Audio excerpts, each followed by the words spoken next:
Wish me luck. Good luck. Renovate. Look at that. That's Look it. at that. All right. Okay. I'm learning from the best. All right. You're doing very well. Thank you. Thank you. You're an excellent student, should I say. You've been a part of the Wizarding world for such a long time. What's it like seeing fans walk into this world and feeling the magic for the very first time? Well, it's lovely that fans can get the same experience we as actors got the first time we walked onto the actual sets as well, because these environments are so real and so immersive. It's as if you were there as part of the films, isn't it? So, when you think back to filming the Harry Potter movies, did you ever think that the Wizarding world would grow into a world like this? And it's lovely for me, even though I was in the films, to actually come back here and experience this as well, because it still gives me the same sense of wonder as it does for anybody, I think. What do you hope people feel when they step into the Wizarding world of Harry Potter Ministry of Magic? Well, I would hope they feel amazed and immersed in this environment, in this world that they've seen on screen, and now they can walk through these gates down here and become part of this world. Warwick Davis, magical legend, spell coach, and absolute icon. Thanks so much for sharing the magic with me today. I'll tell you what, it's been epic. And if you've ever dreamed of stepping into the Wizarding world yourself or casting spells, this is where the magic lives. Come experience it for yourself in the Wizarding world of Harry Potter Ministry of Magic here at Universal Epic Universe.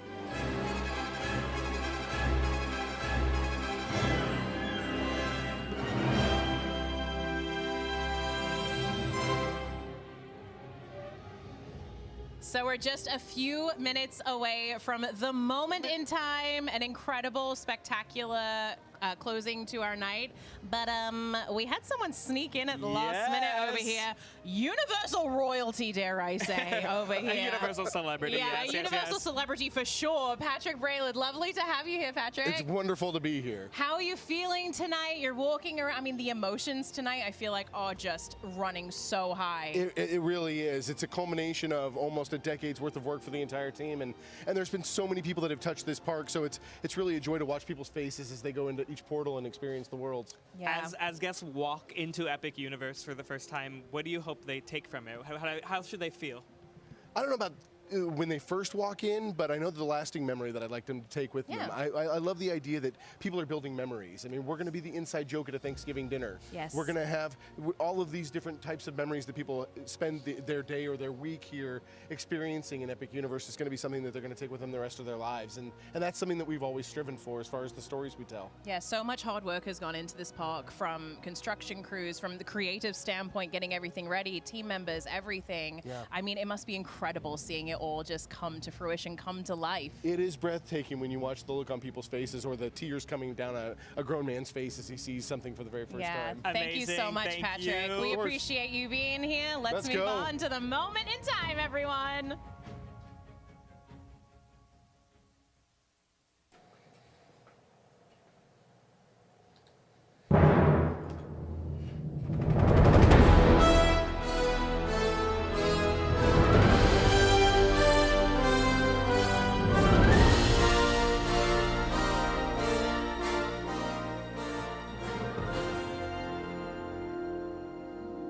Good evening. I'm Mark Woodbury, Chairman and Chief Executive Officer of Universal Destinations and Experiences. On behalf of our entire organization, it is my honor to welcome you to Universal Epic Universe. This moment marks a significant milestone in our company's journey to redefine the theme park experience for our global audience and for generations of families to come. It would not have been possible without the vision and support of our corporate leadership at Comcast NBC Universal, our colleagues at Universal Pictures, DreamWorks, as well as our partners at Nintendo, Warner Brothers Discovery, the Lowe's Corporation, and state and local officials. What you have seen, felt, and experienced tonight is the product of the immense creative talent, technical prowess, and operational excellence of all of our incredibly dedicated teams at Universal Destinations and Experiences. To all involved, I want to extend our heartfelt gratitude. Now it is my pleasure to introduce my good friend and our creative consultant, Steven Spielberg. Mark, thank you. Wow. In each of us lies the desire to explore new worlds in search of adventure, joy, discovery, and even to face our fears. Through amazing stories and unforgettable characters, we are introduced to these incredible worlds we only dare imagine, and in the process, we discover the hero in ourselves. Universal Epic Universe has brought those worlds to life. All the sights, sounds, and feelings you've come to love in a way that can only be described as epic.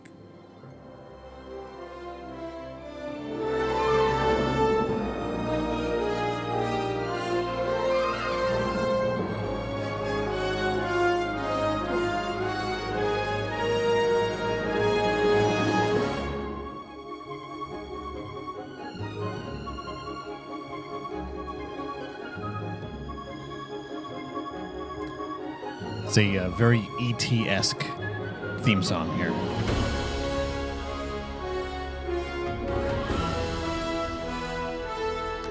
I'm so excited to finally see this with the drones and everything. Right?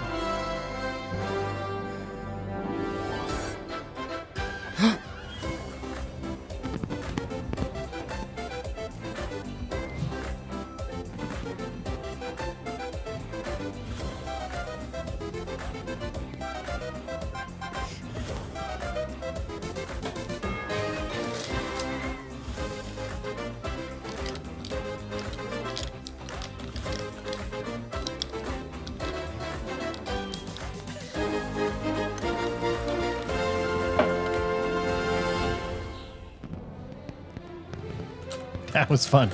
Oh, switching to Potter. So are the fireworks happening behind each of the I lands? think so.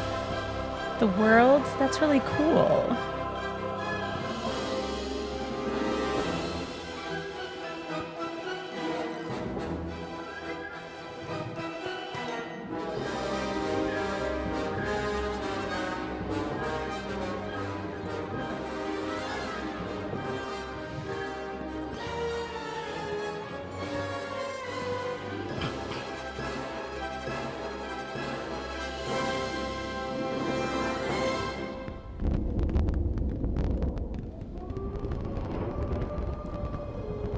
That's what we saw testing the I was other gonna night. say, we heard that the other night. It's time for Dark Universe. Ooh, look at that.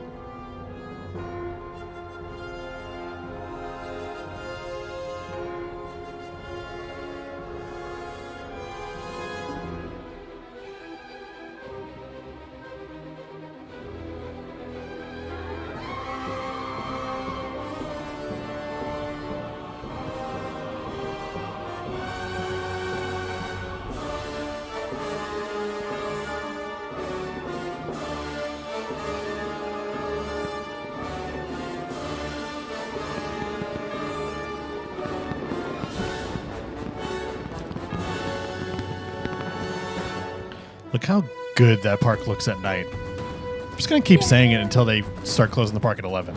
No, 2 a.m. Or that. Yes.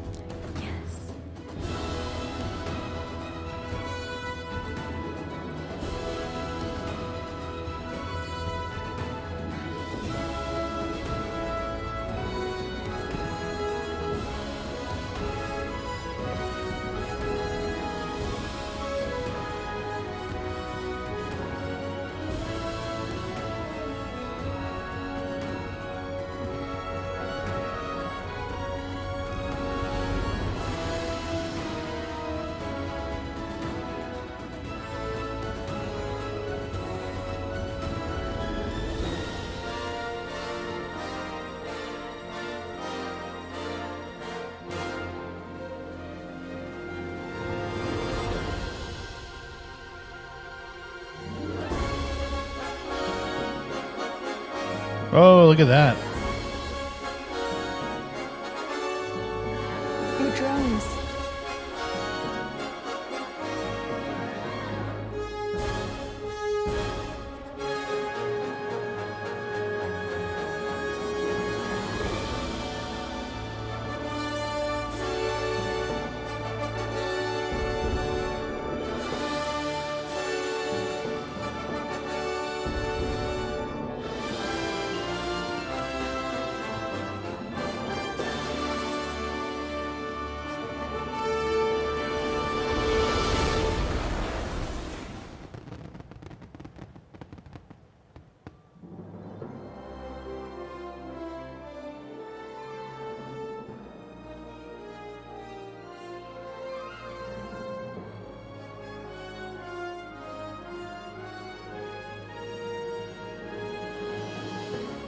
Thank you for joining us.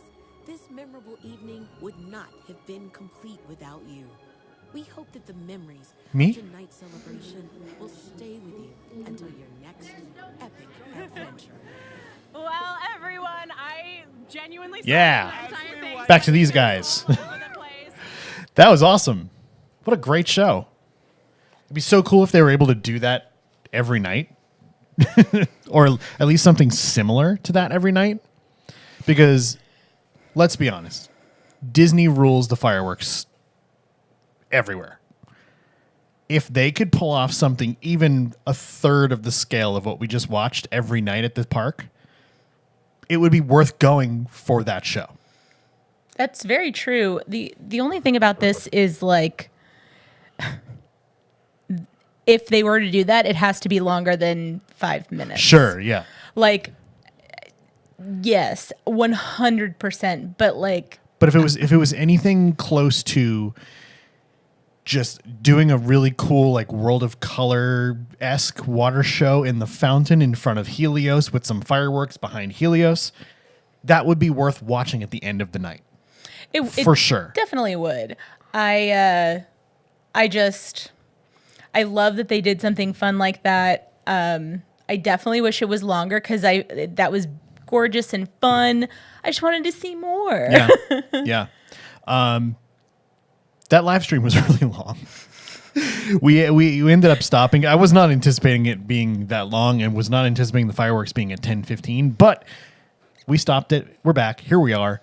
It was great. I thought that they really showcased the park well. I thought that I have some thoughts about the live stream. Not going to really get into that too hard, but for a $7 billion price tag for this theme park, it was not presented well by the people that were on the live stream. But that's a conversation for a different day. I loved seeing all the new real footage of all the lands and the rides and the behind the scenes footage. Like we saw Greg Hall, who has been with Universal for a long time. He had his hands on Velocicoaster. He had his hands on a lot of really cool things. Watching him explain like the reasoning behind putting certain things in the queue in Monsters Unchained and the other things that he worked on. And then having Michael Aiello on, who's like the king of HHN, on to say that he's going to be hosting a new series. Which that was really with cool. The history of Universal theme parks and attractions. Like they showcased a lot of really cool stuff on this live stream and made the park look great. There's two things I take away from this. One, they gotta open it later than 10 o'clock. They have to. Because the people on the live stream kept saying how different and amazing it was at night. all they were talking about was the park at night. That doesn't do Epic any service at all. What we just watched is only possible in the dark. And it's only been dark for about an hour. Right. And right now, it's 10:25 p.m. Eastern time. The park would be closed for 25 minutes at this point, which is crazy. It just got dark. Look at behind Mark Woodbury right now. Everything is all lit up. There's a flame back there. Look at Celestial Park. Look at Stardust Racers. I mean, it kills me. 100%. They created a park that like comes alive at night, and then they close it as night starts. Nobody, and I don't speak for everybody because there are morning people, but nobody wants to go to a park at 8 o'clock in the morning. I don't even want to go to park at 10 o'clock. I don't. I'd rather be there really late. But when you spend millions, probably close to billions of dollars in lighting and technology and effects that can only be seen at night, it's crazy to me that they're only going to be open for multiple hours at night for part of the year, when that weird time where it's dark at like 5:30. I don't understand it, but I hope they change things, because there's no way that they did that for the benefit of the people staying at Helios. No, because they can't go into the park after a certain time anyway. But I mean, even for them to view, they just get to look. But like, it's not like my understanding is Helios is not like super crazy expensive at the like for the benefit of having those views or Right. anything. Right. So it's not for that. And every single world looks absolutely stunning at night. And so, I mean, I'm saying Universal bring be the ones to bring back the late night theme parking. Let us be at the park until 12 or like 12, 1, 2, like have those nights for your pass holders, for your guests. Because like I remember going there like that all the time, and those were our favorite times. Yeah. Like being there at night. Florida's hot. It is. Like in the middle of the day, it is toasty. And if you can enjoy all of that at night and not be, basically in need of an IV for hydration if you stand on the concrete for too long, like people will come and spend more time and money at the parks at night. But Yeah. I don't know. That's Hopefully they're listening. Not necessarily just to us, but everyone that's saying it. right. I do want to touch base also what you were saying about this live stream. Yeah. It had a lot of good pieces, I will Sure, say. yeah. Getting to see different things. The From sizzle reels were really well done. the blue carpet, I didn't really get to see like what it felt like the blue carpet was going to be a lot fancier or like, more like it was going to be like a red carpet type of feel. I just don't understand what they were going for. I don't know. Because I get like having the Universal executives and having Mark Woodbury and people like that. I get that where they come and talk and say like how amazing everybody is that put their blood, sweat, and tears into the park and yada yada yada. Because they have to say that. But I don't really understand what they were going for with the blue carpet because the celebrities, quote unquote, that they trotted out there, like Anderson Cooper's buddy there, what's his name? I can't remember his name. I can't remember his name. Yeah, he's that notable to me. But he got on there and called it Epic Adventure, and he hadn't been on anything yet. And it's like they threw to Andy Cohen. They threw to the interviewer to talk to Mr. Miyamoto, who's the head of Nintendo, and he literally walked by the camera, waved into the camera, and was gone. And It's everybody who was doing the live stream just kind of looked around like, right. They had what Howie. do we do now? They had notorious germaphobe Howie Mandel, who couldn't have cared any less to be there. Get on camera and talk about it. I don't know what Gerard Butler was doing, and I know he's in the new movie and he's the voice. That's why How to Train Your of Dragon. Hiccup's dad, but like he seemed like he was kind of on something. I don't know. It just seemed kind of weird and kind of off-putting. I mean, that was definitely a strange interview. Yeah. Just to rewind, all of the good pieces were really good. Yeah. And it was giving For sure. It was giving send home like sent to your home DVD or like VHS that they used to have for theme parks. Right. Like being able to like get a VHS and pop it in and watch like everything about the parks to convince you to purchase a vacation. Correct. And I thought those parts were really, really good. But starting a live stream at 6 o'clock. That was a lot. And then from there, not having the fireworks happen until 10.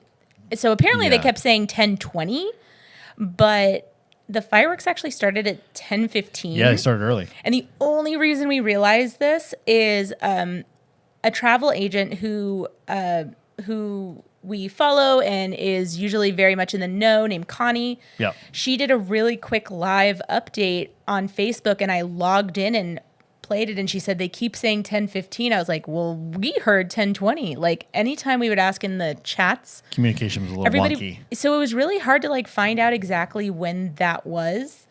And I mean, I appreciate that they did that. I think it was really cool. I thought it was. I don't want to sit here and critique the live stream the entire time. Well, the thing was, basically the entire night, we've been trying to figure out what's going on, and Yeah. usually we have our pulse on this kind of stuff. Well, I was going to say something after that, but I don't want to sit here and critique the live stream the entire time. But the people that they had hosting this live stream, A, seemed super inexperienced for a moment like this. Moment like this. And B, anytime they were talking about trying some food or riding a ride with some of their guests, there were several times where one of them hadn't ridden something Or hadn't or even they visited hadn't the park tried the yet. food or hadn't visited the park yet. And it's Right. like, why are you hosting this? I've been to the park 7 times. Yeah. Me. You work for Universal and you haven't ridden this ride. At least fake it and say it was awesome. Great. Awesome. Yeah. Yeah. It's like, oh, I don't know. I haven't ridden Minecart Madness yet, but I'm really looking forward to riding it. It's like, what? Right. Come on. I don't understand that, but It made no sense to me. But I also feel like, and again, this is one of the last like critiques I feel like about, or that we want to say about the live stream, is a lot of times they would throw it to somebody else, and they were not ready. And well, I don't know if they were not getting cued in, but they were just standing there like staring over at something else, waiting for their cues. Oh, and they would it's my have turn. like 30 or 45 seconds of them just like staring off into space, and then they'd Yeah. be like, and then they immediately start talking. And Yeah. one, I feel bad for them because they're like, you know, they're doing their best to do their jobs, no matter how much experience they may have. Like, that's got to throw you off as somebody who's trying to do their best. As an interviewer, as somebody who's interviewed people before on podcasts, and Danny has too, you have to be able to improv a little bit. You can't just go off the script. You got to be able to improv and kind of bounce off of their answers to continue the conversation until you get to your next question or whatever you are planning to do in the interview. Right. There was several times where his name was Shobit. I don't know if he just works for Universal or they hired him for this, but he had people on that he was interviewing, and the one that stood out to me most, he had Bowen Yang, who's a huge celebrity. He's a Saturday Night Live star. He's in Wicked. Right, He's a right. huge celebrity. Probably one of the biggest names that was at this thing. And he's asking him these questions about Stardust Racers, and he's like, how did it feel to ride Stardust Racers? And Bowen was like, blah, blah, blah, blah, blah. He had this really cool, like, long answer. And then the kid interviewing him goes, cool. Well, that was Oh, no. blah, blah, blah. And you saw Bowen look at him go, Oh, no. he did like a snide laugh, like was expecting to see like the interview or the answer be kind of continued. To segue into the next Yeah, piece. and he was like, cool, well, let's go watch this video of the promo of this show. And it's like, oh, God. Yeah. Ugh. This is such a big stage for somebody, and that is not it. Yeah. Well, by the way, I can see that we have people joining in, and Yeah. I was going to say, if anybody has any questions, comments, concerns, Threats. wants to talk about something, drop Yeah. it in the Drop chat. a line. Like, we're happy to hang for a bit and chat about things. Just if you're watching, just so you know, Bill and I, Bill went to one team member preview. I did. There was not an extra spot, so I was not able to go. And then him and I paid for 5 days out of our pockets. And we paid for, and then one day we got for free guest services. We were told by team members, because everything went down the day we were there. Unprompted, they were like, hey, go to guest services, get another day ticket. Yeah. And we were like, cool, we will do that. So I've been 6 times. Bill has been 7 times. Yes. And so we I have, believe we've been 7 times. I know. That's crazy. But it's been amazing. But we want to answer any questions. Yeah. Please ask away. We're monitoring the chat. So Yes, and notoriously people tend to be quiet in the chat, yeah. But we will also be bringing content that we've been working extremely hard on recently to you. So we're very excited about that. In just about 12 hours, we're going to be dropping a huge Epic Universe video. An epic video. We filmed this over the course of our times at Epic Universe, and we literally go into all of Celestial Park. We go into all 4 portals. We give you ride previews and reviews. We give you some food reviews and some show reviews. Yes. And then show you some merch, all kinds of fun stuff. We are very proud of this video, and it drops at 10 o'clock a.m. tomorrow morning Eastern time. If you are not subscribed right now, please go ahead and hit that subscribe button and hit a like on this video because it does help us out.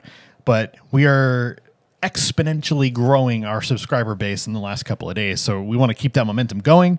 We greatly appreciate you hitting that subscribe button so you can get that video and get a notification when that video drops tomorrow morning, 10 a.m. Eastern time, because we want you to watch it and we want you to let us know what you think of that video.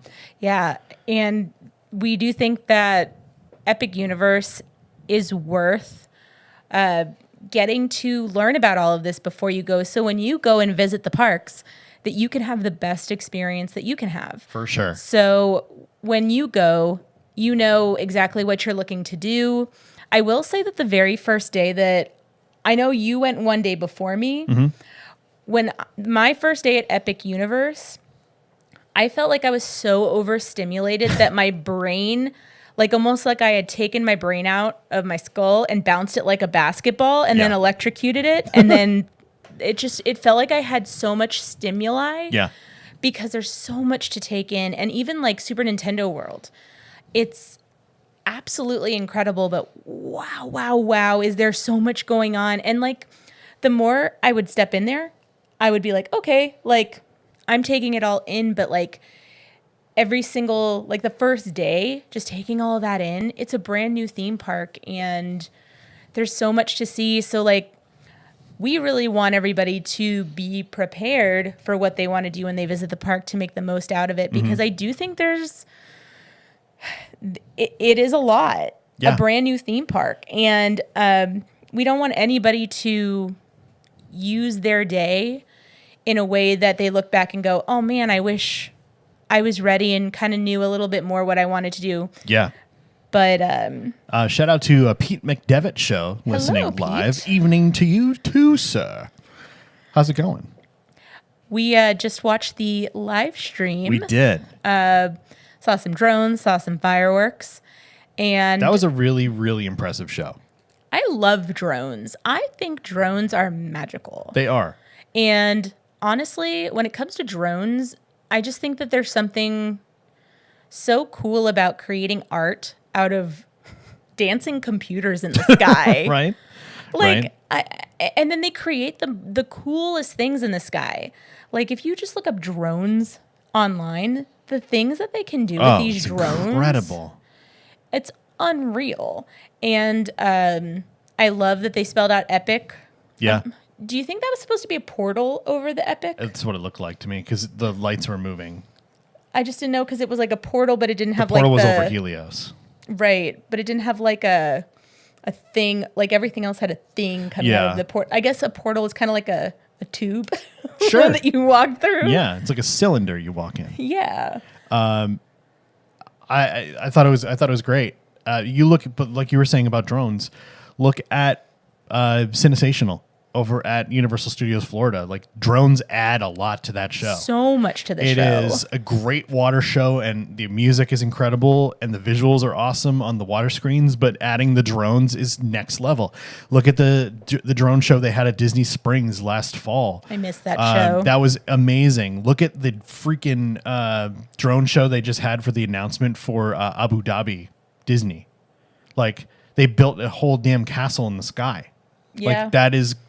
Drones are the future of theme park nighttime spectaculars. Yes. And I really hope that Epic and Universal continue to use drones and maybe even make a bigger use of the drones. I would love to see them create like shapes in the air, like not just like letters in like the circle, but the way that at the other shows at Cinesational, they have like ET and they have like Shrek and Shrek, King Kong. And they have like the lightning strike, and they have They put the darn Universal logo in the sky at the end of the show. that kind of stuff is like incredible. Oh, and they had the who am I thinking of? The Marshmallow Man. Oh yeah, from Ghostbusters. Stay Puft? Yeah, Stay Is it- Puft. Yep. So they had him in the show, and I think stuff like that is really, really cool to see.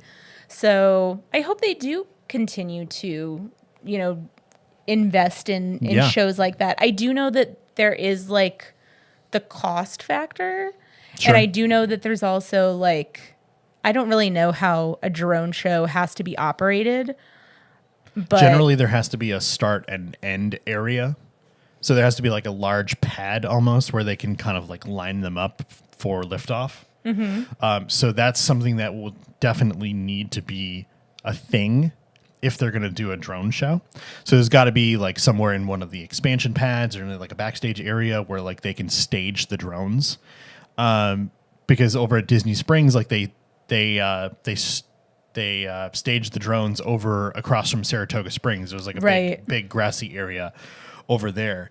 and then they'd all float to the middle of the Exactly. It the was water. so neat. It was so cool that like that stuff can happen. They would wake up and like it almost looked like they were just magically gliding to where they were supposed to go for the show.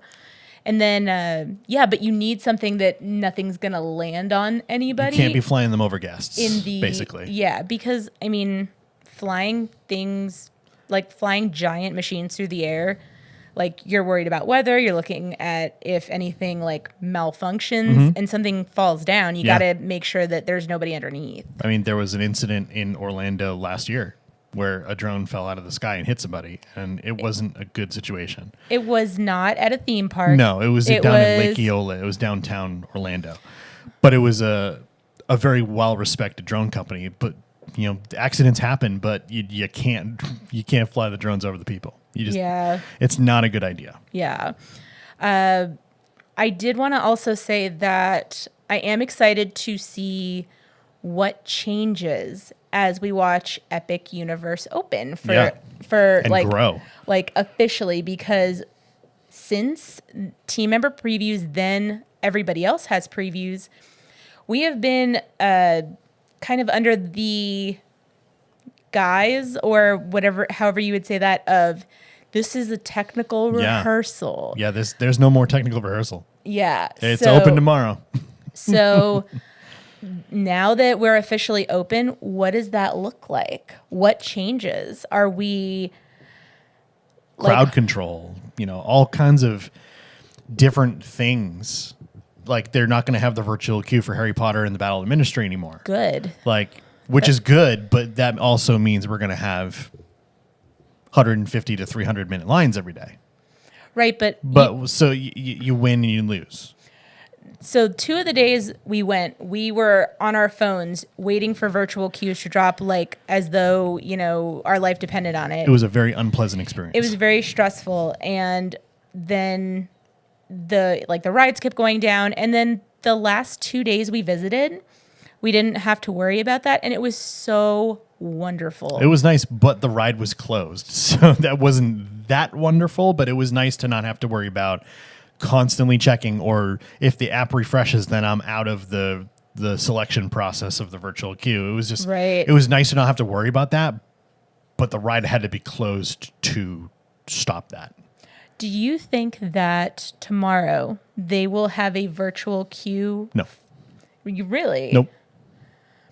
Even though it's been 3 to 5 hour waits consistently Nope. with the smaller crowds? They may close the portal if it gets too busy, Okay. but I don't foresee them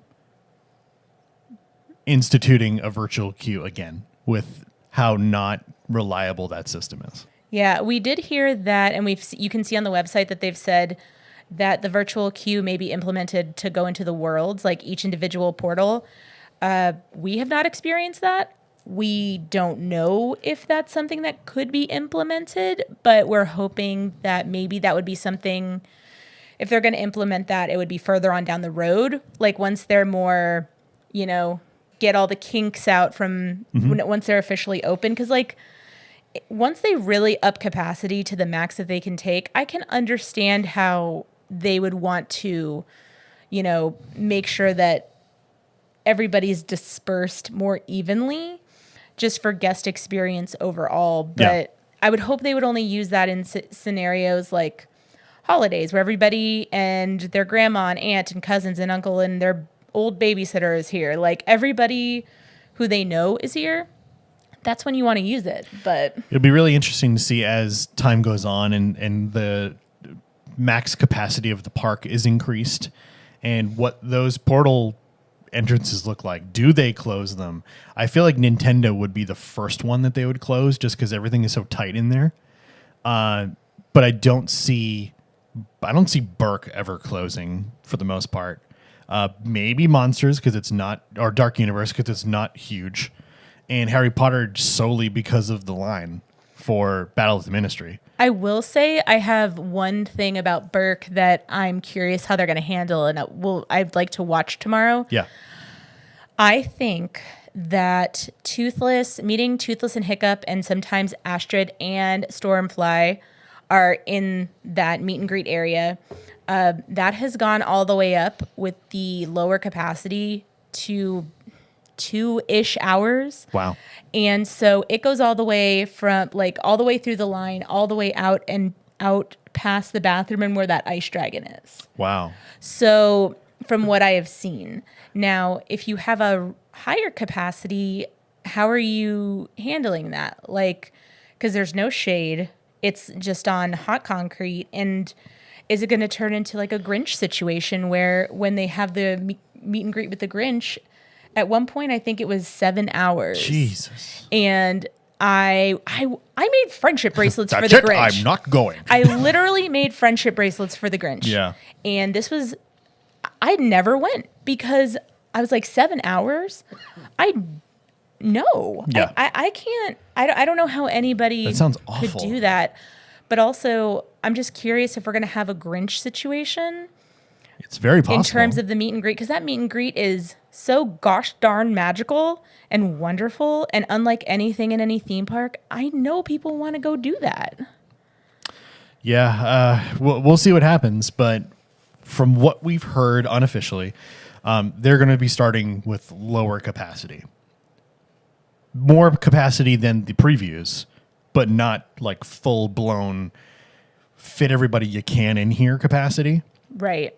So it'll be interesting to see how the largest crowds that they've seen so far, especially tomorrow for opening day, I would imagine it's going to be hitting the capacity of whatever they deem to be the capacity now.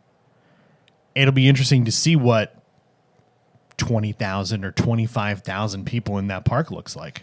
Because at the days that we went, the max capacity was like 7,000 or 8,000, and it was half of that. I've heard that the max capacity for Epic Universe is 50,000. That doesn't surprise me because it's... I don't know if that's official, but that's what I've heard. Land-wise, it's slightly smaller than Magic Kingdom, which has about an 80,000 person capacity. So it really, there's a lot of land that's blocked off at Epic because of the portals and the walls that separate and the big fountain in the middle. Like there's a lot of land that's not walkable. Right, Or that makes sense. Or fillable with people. So it makes sense that their capacity would be lower than Magic Kingdom's, but size-wise, it is slightly smaller than the size of Magic Kingdom Park. Okay. So the 50,000 number sounds correct because I would imagine that there's probably about 30,000 people worth of space that they're using for the fountain and the carousel and the portals and the walls of like Super Nintendo that separate everything. But I can't imagine right now after what we just experienced what those lines look like hitting 50,000 people. No, there's no way. It's going to be a while before they hit that number. It seems like the name of the game is also they've been stress testing the park Yep. by upping capacity. That's why they made annual or like pass holder and everybody else who thought they were, in a special group like us. They opened it to anybody, anywhere for any day. They upped that capacity. And the honest answer is like they were never going to get a good idea of how the park handled more people if they didn't stress test it. Correct. So that's why they did things like shut down Battle at the Ministry. They shut down Curse of the Werewolf. They needed to get ready for when the park was officially open. Minecart Madness was down too. Yeah, all of these things they need to prepare because I think that the first couple months are going to be stress testing the park in a real capacity. Like not just in a capacity where, okay, we had like, you know, the tiniest percent and now we're like, we need to get to the point where we are reaching our capacity or at least starting to climb up there. People are dreaming if they think that tomorrow is going to go crazy smooth. It's not. Let's be honest. It's a brand new theme park, insane amount of new technology. There's going to be downtime. There's going to be closures. There's going to be all kinds of stuff that happens tomorrow and for the next few months, for sure. I don't know if there's any, looks like Danny's pulling up the weather. I'm pulling up the weather because I don't know if there's any weather coming in tomorrow, but that's another factor because there's not a lot of there's a lot of outdoor attractions at Epic Universe. So during the summer, it's going to be really interesting to see what those afternoon thunderstorm times look like. Stardust is going to be shut down and Minecart Madness is going to be shut down and Yoshi's going to be shut down. How to Train Your Dragon, Hiccups Wing Gliders, and literally every ride in there. Yeah, it's all going to be shut down. So it'll be interesting to see what happens in the summer when we get those 2 to 4 p.m. thunderstorms. Is there weather tomorrow? Starting at 2 p.m. No, 2 to 4 p.m. thunderstorms. Welcome to Florida. 30% rain from 2 to 6. If it's just rain, things will run. But if it's thunder and lightning, then things will shut down. And also it's Florida. It could change like on a dime. But like imagine all those things we just listed shutting down. So then, you know, Curse of the Werewolf is going to shut down. You look at Monsters Unchained, you look at Mario Kart, perhaps the carousel. I don't know if that shuts down because it's covered. Yeah. And then there's one other. The Mario Kart, and then. Are you thinking Monsters Unchained? Battle of the Ministry. Sorry. Battle of the Ministry. Those are going to be the only things that are still open. Now, granted, we also have shows that I'm hoping will be running a little bit more seamlessly, have regular times that you can watch them because those shows are definitely people eaters. Yes. And anybody who has been to a theme park a couple of times knows that those shows can be used to fill in time like, hey, it's going to rain. Right. Let's go watch a show and, you know, not get soaked. I mean, we all have seen, you know, people in groups where they just look like they jumped in the pool when you get out of there and you're like, ponchos, $1 poncho from Walmart. Come on, you got to keep that in your pocket. But I'm curious how I hope the best. Yeah. For wishing them nothing Epic but the best tomorrow. And this park is absolutely incredible. They have created more magic than I ever expected to see. And just this park needs to be experienced and people should be able to experience it. But guess what? Tomorrow is the day that we start the reputation of what is going to happen. Word of mouth is going to be different when your park is officially open. There's no more excuses now because not Universal directly because they're not the ones online talking to people, but a lot of people were, you know, leaning on that excuse that it was a preview or technical rehearsal. But nope, we've hit May 22nd as of an hour from now, and the park is officially open. I don't want to say there's no more excuses because there definitely is. Sure, but the technology is insane. But there's no more excuses for the park is officially open now, and you're selling full price tickets. And now, if there's issues, you're going to have to answer for them. Right. So we'll see what happens, but we wish them all the luck. We can't recommend going to Epic Universe enough. Danny, we paid 5 times single day tickets to go because we liked it so much. Here's the thing, there on 2 different days, I went to Bill and said, "So hear me out. You know how we're off tomorrow? Yeah. We should buy a ticket." And the second time we did it, we were literally sitting in Super Nintendo World, and I said, "So hear me out." And he was just She's like, very convincing. "I mean, come on." She had to pull my leg a little bit. I just had to remind you that the tickets were not full price. Yeah, and we're off tomorrow. And I'm like, and We we're got off nothing to do. tomorrow. And that's the thing. We wanted to experience the park and, you know, learn about it, film content, and we got so much of that done. We also had fun days, and this park has a chokehold on me. Literally, it has a chokehold on me. I am at work now, and I'm like, I could be meeting dragons. I could be Adopting another one. I could be adopting another one. I could be. Shout out Baby Pickle. Our little Gronkle baby that we adopted. There he is. Look at that guy. Wait, where is he? He's right there. There he is. You turn his face. He's just happy to be here. He is. Baby Pickles. Shout out. Pickles. And then you bought the little night lights in a bag. Please don't talk to me about all the things You that bought I bought. the toothless pillow. We bought some pins. We got our Super Nintendo World stuff. We got these cups. This is her Yoshi cup.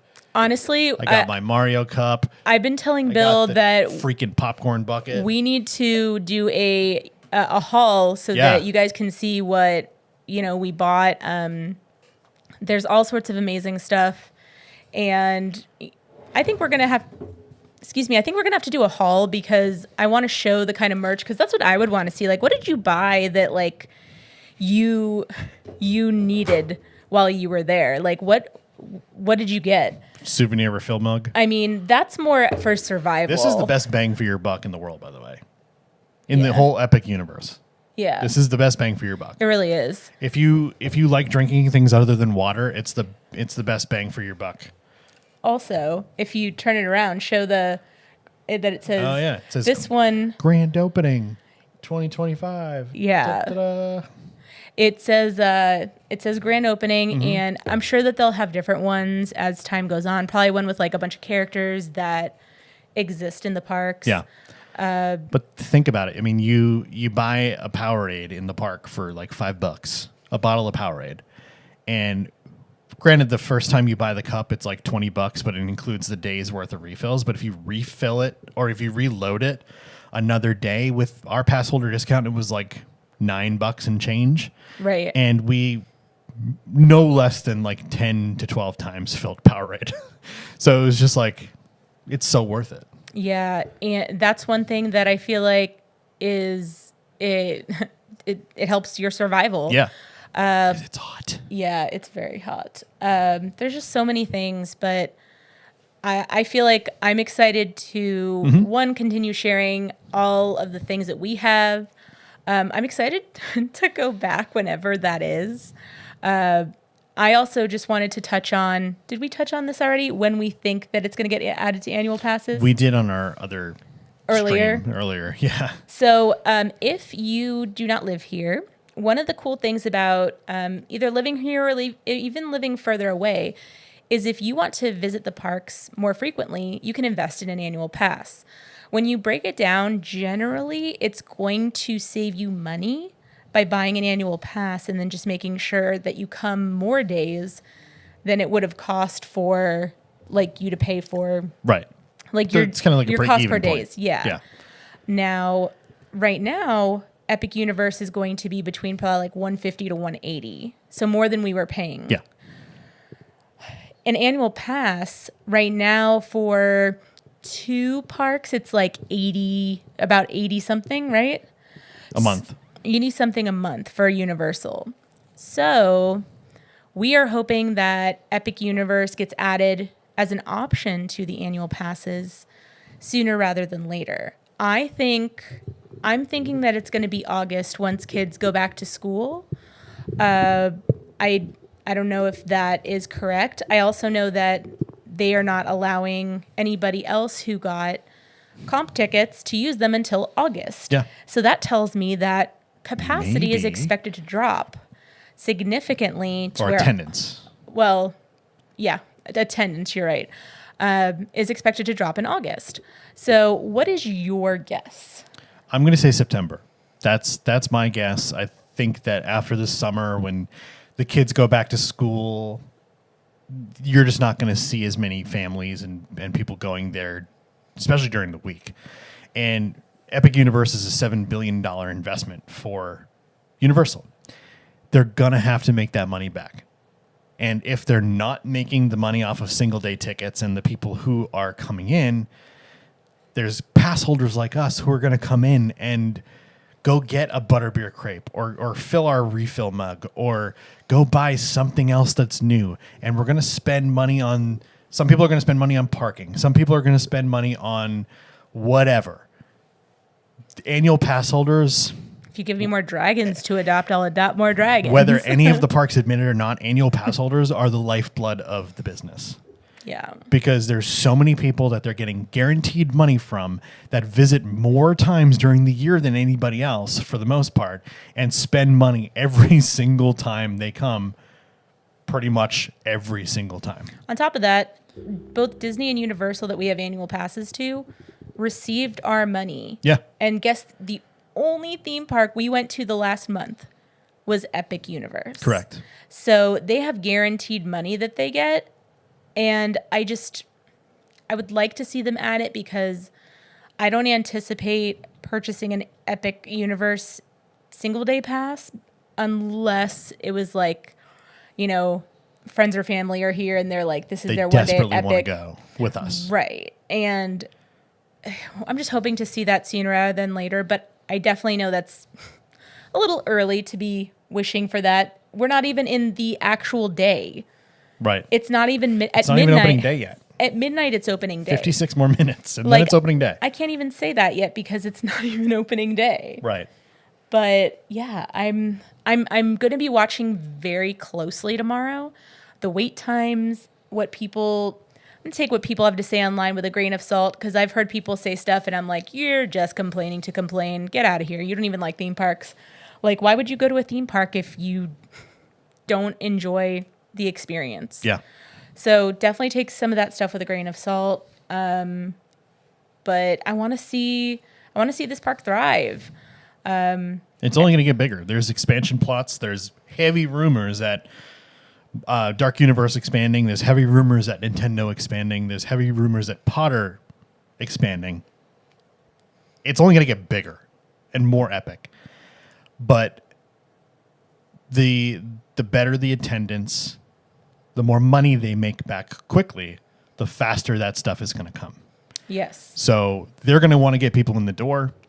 And that's why I think sometime around September, after the summer, after the kids go back to school, is when we start seeing annual passes. I originally thought it was going to be January of 26. I didn't think the rest of the year was going to have any chance at annual passes. But after seeing how the tickets were selling for the pass holder, credit card, whatever previews, they were, depending on the day, the weekends were selling out. But during the week, they're about half to 2/3 sold. Yeah. So I don't think they're making as much money as they thought they would off single day tickets. You know, granted, the first couple of weeks of Epic are pretty much sold out at this point. But after that, there's definitely a steep drop off. And they're going to need that income source from somewhere. So here's the thing. A couple weeks ago, you and I had this conversation, and it was honestly before Universal did like a giant push for the public to like know that they were building a third park. And I asked some of our friends and family, hey, are you planning on visiting Epic soon? If so, or if not, why? Like, what's your reason? And the majority said, I want to see how everything goes when it opens. I want the crowds to calm down. I want them to work out the kinks. And basically that they just want the park to be ready for their visit. But at this time, nobody I know has plans who are living further away, other than people who are like, maybe we'll go when we visit Orlando. So I do think that this week, the next couple weeks are going to be so important because of word of mouth. It needs to be. And tonight's live stream is huge. And they were broadcasting on the Today Show all day long or all morning long today from Epic Universe. They're doing this hard push. A lot more people are going to know about it this week. They're sending portals into different cities. Yeah. Yeah, it's amazing. Great marketing. Yeah. But we'll see what happens. Yeah, I just think that the next couple of weeks are going to speak volumes to people opening their wallets. Mm-hmm.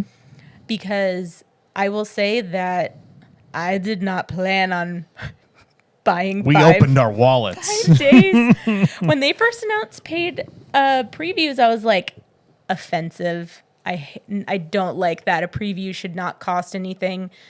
We went to one and I was like, how much money do you need for me to go back? And and then again Yeah. and again. They hooked you. They got you. But I mean, they need people to at least have that curiosity to go for the first time. Yep. And to hear the good experiences about other people. Correct. And I think that not just hearing about people, you know, like us who are local, people who visit the parks all the time, but also like friends and family who visit or people they know.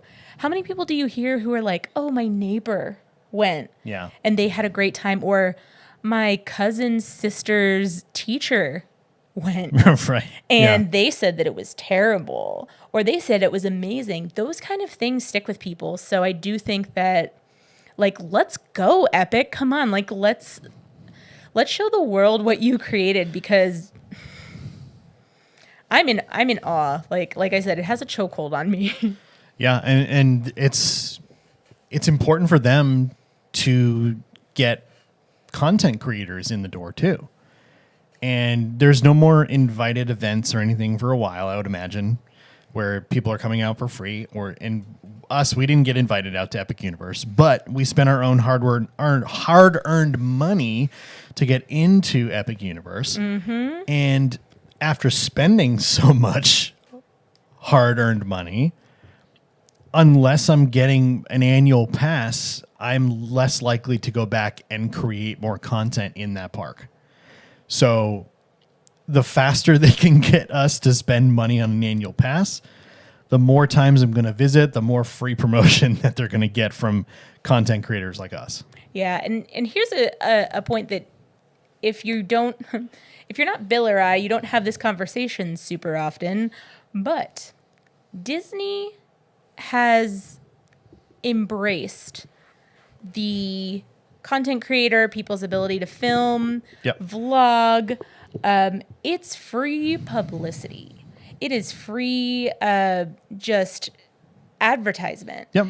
And one thing about Universal, like the regular parks, is filming tends to be pretty like frowned upon or just like discouraged. So Especially in shows and on attractions.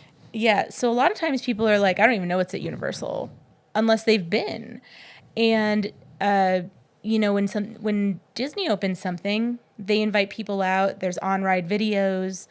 They embrace that. And I would really, really love to see Epic Universe embrace that, because people want to get a peek at what they're paying their money for. And they want to watch content that's not corporate either. Right, They exactly. want to watch real people like them going to the theme parks, and not somebody who's paid by the company, you know, calling everything by the proper nomenclature.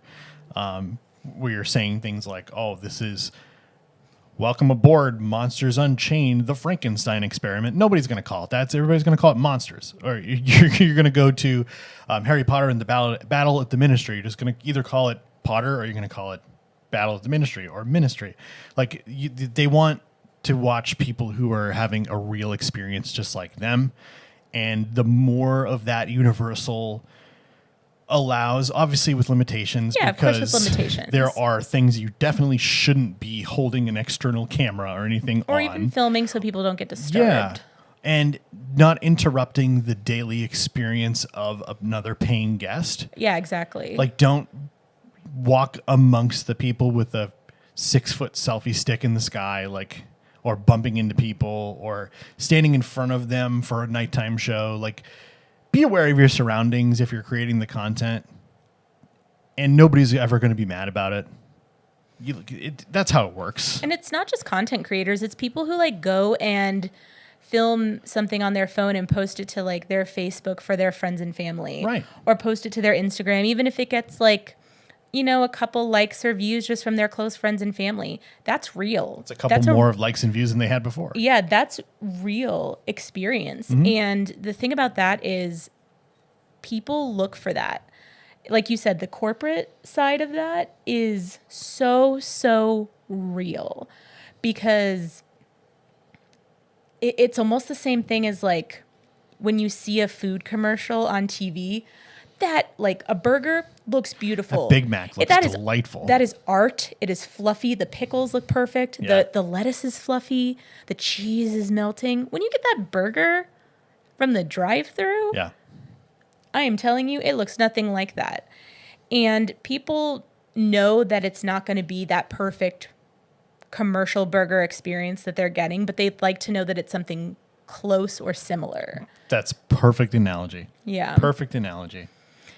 I think that it's important for, and I think you would agree, your humble opinion, that embracing the ability for people to see other people having real experiences, both on big platforms, small platforms, and just their personal, you know, socials, that will help them grow in so many ways. I mean, there's a reason why people like the Tim Tracker or Ordinary Adventures do really well.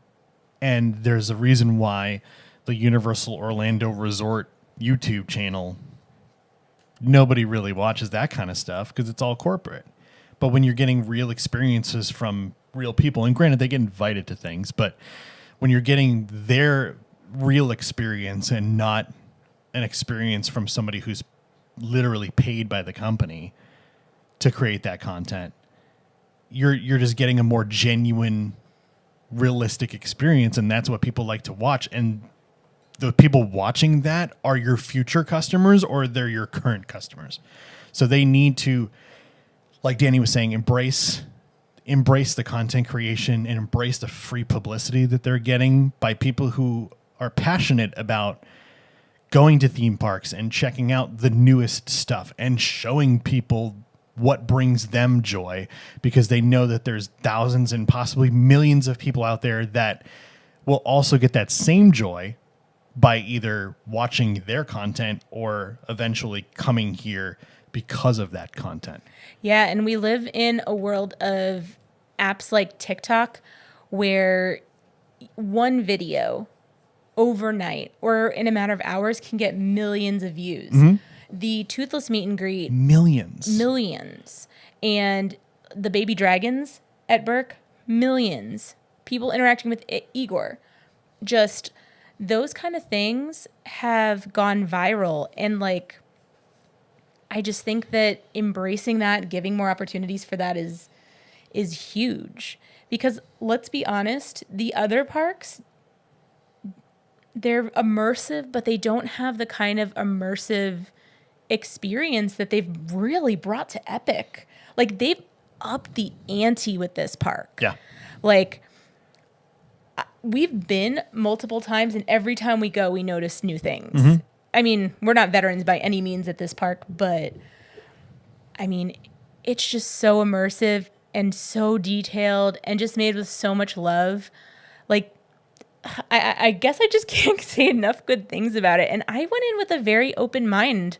Like, I always think that it's good to be ready to criticize. I remember there was a point where I was watching so much Epic coverage, construction, and all that stuff, and you were like, why do you watch that stuff? Like, I'm not interested in that. Like, I'm like, well, this is going to be amazing. Like, this park is going to be incredible. I've been watching it from the beginning. I know what's coming here, and that looks really cool, and they're building that, and the progress is amazing.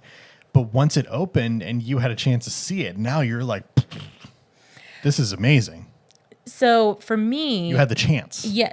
For me also, I like some of that information, but like look, a wall went up here is, Sure. I just don't have, I start to get antsy because I'm like, okay, we're still like. It's less about caring about where the wall went up and knowing my excitement that we're one step closer to stepping foot in there. Right. No, that makes sense. It's just, it was always difficult for me to like, Sure. for me to, I also kind of, the way my brain works is my brain starts to think that I'm learning things to take a test later. Mm-hmm. So I start trying to like, I almost start paying attention like, okay, what do I have to learn? Like, and that's just something that I personally just struggle with. But Yeah. you're right. I am empathetic. I'm a magical crier. If I feel like, you know, all the feels, all the goosebumps, the tears, all that, I have to experience it. And I don't know. That's just the way I am. I know you weren't fully convinced at the beginning, and I wasn't fully convinced until they started rolling out the concept art and the CG fly-throughs of all the portals and all that. First of all, I want to shout out Alicia Stella. First of all, amazing human. Yes. And second of all, amazing content creator who Amazing. I've been literally watching for like 7 years at this point, as she's been documenting going from a dirt plot to this beautiful theme park we saw tonight. Yeah. And without people like that, I may have never been interested in Epic Universe. That's what we're talking about. But I know you weren't convinced early on, and I wasn't either until we started seeing what this was potentially going to look like. And it's like, oh, this is the real deal. And just seeing all that stuff, the publicity that it got from all these different channels, it's huge, because if it was just on the Universal YouTube, it may never have gotten the traction that it got. I mean, once they started releasing that stuff, it definitely piqued my interest. But I'm of the don't tell me about the food. Once I know I want to try it, put the plate in front of me. Sure, yeah. Get me a fork. Let's taste this.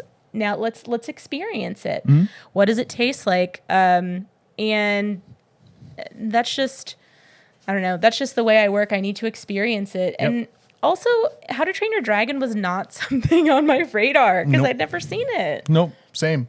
And now I'm But anticipation of going to Epic for the first time, we watched the films, and now we're totally in love. They're amazing. We're going to go see the live action when it comes out in June. She's fully all in on the dragon stuff, all in on Toothless and Baby Pickles. yes. It's got a stranglehold on us, like she said. And I cannot wait to be able to go there all the time. Yes. Annual passes now. Yes, 100%. And I do think that not everybody takes in like content or like the building of the parks in the way that like Sure. you enjoy. Yeah. But that's why it's good to like lots of people do. Yeah. And just because I do struggle with that doesn't mean that like I didn't enjoy watching that content, but I Right. needed it in like smaller doses than you did. Right, for sure. Yeah. But how are you feeling right now? Because I'm feeling pretty good. I think Yeah. I think it's time to start to wrap this up. And join our company. If you guys are watching, thank you so much for joining along. I know we've kind of had a quiet chat. We've seen those numbers growing, and we thank you for watching and listening and just hanging out with us. And just know that tomorrow morning we are going to have a video that is a huge project we've been working on. We're very proud of it, and we worked really hard at Epic Universe. It's our full Epic Universe experience. We're going through all the portals, Celestial Park, trying some of the food, going on all the rides, seeing the shows, previews, reviews, and everything in between. It is a video that we worked really hard on making. Took us a couple of visits to film everything, and you're going to see some really cool footage that you may not have ever seen before. So 10 a.m. tomorrow morning, Eastern Time, May 22nd, opening day, Epic Universe. 10 a.m., we'll be dropping our opus, I guess, our magnum opus to the world, so you can see Epic Universe through our eyes and see how much we really, truly enjoyed it. We will also have another episode of what you guys have said is one of your favorite series, Magical or Tragical. And so we have made sure that we went on every single ride and show and experience that existed at Epic Universe. And then we decide, opinion-wise, you don't have to agree with it, but we decide opinion-wise whether it was magical or tragical. Now, tragical could mean everything from it was okay to we wouldn't recommend it, but it's just our opinion, and that's what you listen to us for. You listen to us for our opinions. And it's more fun just to kind of say, like... And it rhymes. Yeah, magical or tragical. That's the main reason why we call it magical or tragical, is because it rhymes. Because it could be like good, okay, bad, horrendous, great. Like, we're not going to call it that, but magical or tragical is a way more fun name, and it rhymes. So that will be coming up also. And then we still have lots of content, short form, that we've filmed. Oh, yeah. That we're excited to be bringing you. Stay tuned for that. We've got some other theme park things that are happening at, the Mouse Park, since we're in a Universal discussion, the Mouse Park. Oh, boy. We've got some stuff happening there, so we'll be sharing that. And overall, just thank you for joining us for the stream. We decided to hang out a little bit longer because you guys were hanging out. Yeah. Like Bill said earlier, please go ahead and subscribe. If you watch any videos, share them, like them, comment. It helps us grow, and we've been doing this for 5 years, and we are super excited to see more growth, especially right now. And I think this is a really exciting time to be a theme park fan, and we're really excited to bring you guys with us. With that said, we're going to get out of here. Thanks for watching. Thanks for commenting. Thanks for everything you do out there in Park Hopper Land. My name has been Bill. My name is still Danny. And we are a couple of Park Hoppers, and we will see you around the parks. Good night, everybody. Good night, guys. Have an epic night.